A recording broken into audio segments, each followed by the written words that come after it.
नई कहानी, एक नया सबक। चलिए शुरू करते हैं। आइए आज इन प्राचीन शास्त्रों के पन्नों के बीच चलते हैं। एक ऐसी कथा में उतरते हैं जो मनुष्य की क्षमता और विश्वास की सारी हदें तोड़ देती है। एक ऐसी प्रतिज्ञा जो सृष्टि के नियमों के सामने बिल्कुल असंभव सी लगती है। कल्पना कीजिए, रात का घना अंधेरा है और आग के पास एक अकेला योद्धा बैठा है। एक ऐसा योद्धा जिसने लगातार 14 वर्षों तक अपनी नींद का पूरी तरह से त्याग कर दिया।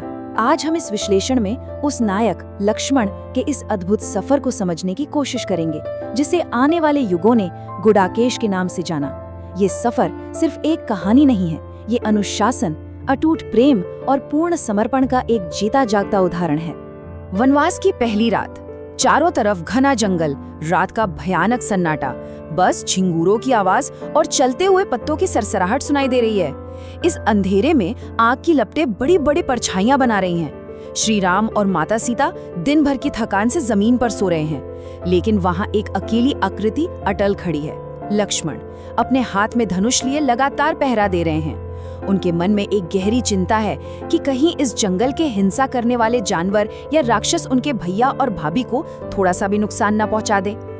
इस सन्नाटे और आग की आवाज के बीच एक बहुत ही गहरी शांति और तीव्रता छिपी हुई है। और यहीं से हमारे सामने एक बहुत ही विशाल दार्शनिक सवाल खड़ा होता है।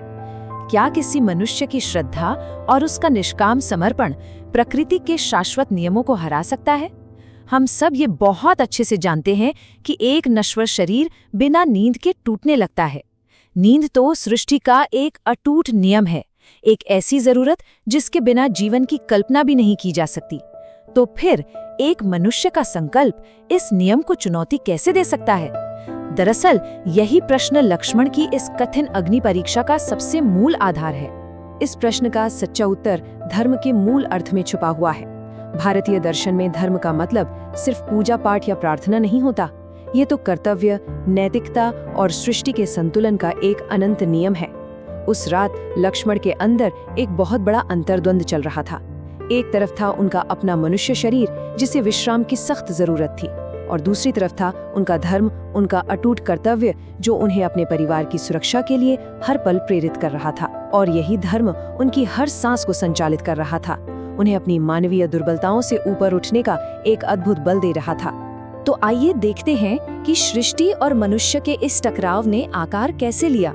जब लक्ष्मण जाग रहे थे, तभी अचानक वहां एक दिव्य रूप प्रकट हुआ। वो निद्रा देवी थी, यानी नींद की देवी। उन्होंने लक्ष्मण को बहुत स्पष्ट शब्दों में बताया कि प्रकृति के नियम के अनुसार एक नश्वर शरीर को तो सोना ही होगा, वरना शरीर नष्ट हो जाएगा। ये क्षण कोई साधारण सी बातचीत नहीं थी। ये पूरे ब्रह्मांड के नियम और एक अकेले मनुष्य के दृढ़ इच्छा शक्ति के बीच का एक विशाल और ऐतिहासिक टकराव था। एक तरफ प्रकृति का आदेश था और दूसरी तरफ थी लक्ष्मण की अटूट प्रतिज्ञा। निद्रा देवी के ठीक सामने एक सच्चे योद्धा का भावनात्मक वजन झलकता है। लक्ष्मण अपने हाथ जोड़ते हैं और बड़ी ही विनम्रता से पूछते हैं, हे देवी, क्या मेरी नींद मेरे कर्तव्य से बढ़कर है? इस एक सवाल में उनका निष्काम प्रेम और विशुद्ध समर्पण पूरी तरह से गूंज उठता है। वो किसी स्वार्थ के लिए नहीं, बल्कि पूरी तरह से अपनी स्वयं की इच्छा से लगातार 14 वर्षों तक नींद से मुक्ति मांगते हैं। वो चाहते थे कि उनका जागरण उनके उच्च उद्देश्य की सेवा कर सके। सच कहूं तो देवताओं को भी हैरान कर देने वाला ये समर्पण मानवीय इतिहास का एक अद्वितीय क्षण बन गया। लेकिन सृष्टि तो हमेशा एक अटूट नियम पर चलती है। पहले एक मनुष्य की प्रतिज्ञा आती है, दूसरा ब्रह्मांड का संतुलन और तीसरा उस बोझ का स्थानांतरण। निद्रा देवी ने बताया कि देखिए, प्रकृति अपना हिसाब हमेशा बराबर रखती है। अगर लक्ष्मण इस लंबे अरसे तक नींद का त्याग करते हैं, तो सृष्टि का नियम बनाए रखने के लिए किसी न किसी को तो उनके हिस्से की नींद स्वीकार करनी ही होगी। बिना इसके सृष्टि का चक्र टूट जाएगा। तो अब बड़ा सवाल ये उठा कि इतना विशाल बोझ, इतना बड़ा त्याग आखिर कौन उठाएगा? और यहाँ से इस कथा का दूसरा शांत पहलू शुरू होता है, मौन बलिदान, यानी उर्मिला की नींद। यहाँ हमारा ध्यान उस घने जंगल से हटकर सीधा अयोध्या के राजमहल की तरफ जाता है। यह कथा का वो अंश है जो अक्सर इतिहास के पन्नों में थोड़ा छिपा रह जाता है, लेकिन सच्चाई ये है कि यही वो शांत और समन्ता वीरता है जिसने लक्ष्मण के इस 14 वर्ष के जागरण को मूल आधार दिया। पर्दे के पीछे बिना किसी शोर शराबे के एक नया बलिदान आकार ले रहा था। जब निद्रा देवी अयोध्या पहुंची और उन्होंने लक्ष्मण की पत्नी उर्मिला को उस संकट के बारे में बताया, तो उर्मिला ने पूरे गर्व और श्रद्धा के साथ अपने पति के हिस्से की नींद का बोझ अपने ऊपर ले लिया। वो लगातार 14 साल तक सोती रहीं ताकि लक्ष्मण वहां जागते रहें। लक्ष्मण का अटूट लगान और उनका महाकाव्य वाला पहरा पूरी तरह से उर्मिला के इस गहरे और शांत बलिदान पर ही निर्भर करता था। एक का युद्ध बाहर जंगल में था और दूसरे का आंतरिक समर्पण महल में। जरा ठहरकर कल्पना कीजिए कि इन 14 सालों का आंतरिक सफर कैसा रहा होगा। पहला साल एक अटूट प्रतिज्ञा के साथ शुरू होता है, फिर 5वां साल आते आते एक नश्वर शरीर पर बिना नींद और विश्राम के कितना भयानक असर पड़ा होगा, इसकी हम सिर्फ कल्पना ही कर सकते हैं। शरीर टूटने लगता है, लेकिन 10वें साल तक पहुंचते पहुंचते एक अद्भुत आध्यात्मिक बदलाव आ चुका था। उनका वो दुख जो उन्होंने स्वयं चुना था, अब शारीरिक कष्ट से ऊपर उठकर एक पवित्र तप बन चुका था। और 14वें साल तक आते आते उनका वही कष्ट उन्हें आध्यात्मिक तौर पर पूरी तरह अजेय बना चुका था। वो अब सिर्फ एक रक्षक नहीं रहे थे, वो एक सन्यासी और तपस्वी बन चुके थे। और अब आइए इस महाकाव्य के सबसे बड़े रहस्य को समझते हैं। ये 14 वर्षों की कठिन तपस्या सिर्फ एक चमत्कार नहीं था, ये आने वाले भविष्य के लिए एक बेहद आवश्यक रणनीतिक जरूरत थी।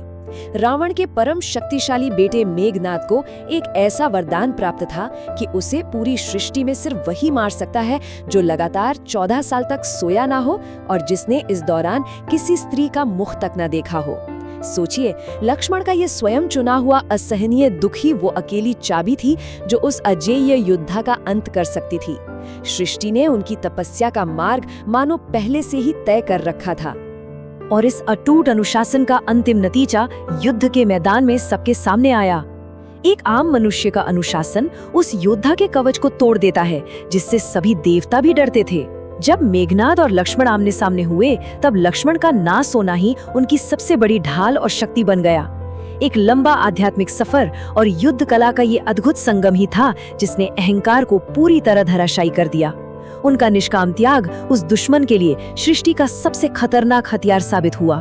इस अनंत तपस्या और विजय के फलस्वरूप हम इस विशिष्ट उपाधि पर पहुंचते हैं, गुड़ाकेश। इसका अर्थ है वो व्यक्ति जिसने नींद को यानी निद्रा को पूरी तरह जीत लिया हो।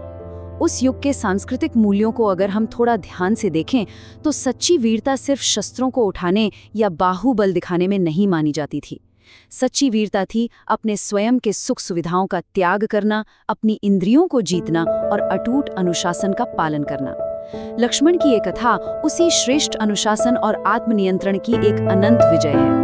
जब हम इस विश्लेषण के अंत पर आते हैं तो एक प्रश्न हमारे जहन में हमेशा के लिए छूट जाता है। जब कोई महान लक्ष्य तय होता है तो उस दिव्य उद्देश्य को पाने के लिए किन शारीरिक और आम सुविधाओं का त्याग करना जरूरी हो जाता है। लक्ष्मण और उर्मिला की ये कथा सिर्फ प्राचीन पन्नों का एक हिस्सा नहीं है, बल्कि ये फोकस, निष्काम प्रेम और कठोर अनुशासन का एक अमर पाठ है। ये हमें बताती है कि सच्ची सफलता के लिए इंसान को कितना बड़ा आंतरिक समर्पण करना पड़ता है। इसी आध्यात्मिक चिंतन के साथ हमारा आज का ये विश्लेषण यही पूर्ण होता है। वीडियो पसंद आई तो लाइक जरूर करें, कमेंट में बताएं आपको कैसा लगा। ब्रेक के बाद मिलते हैं।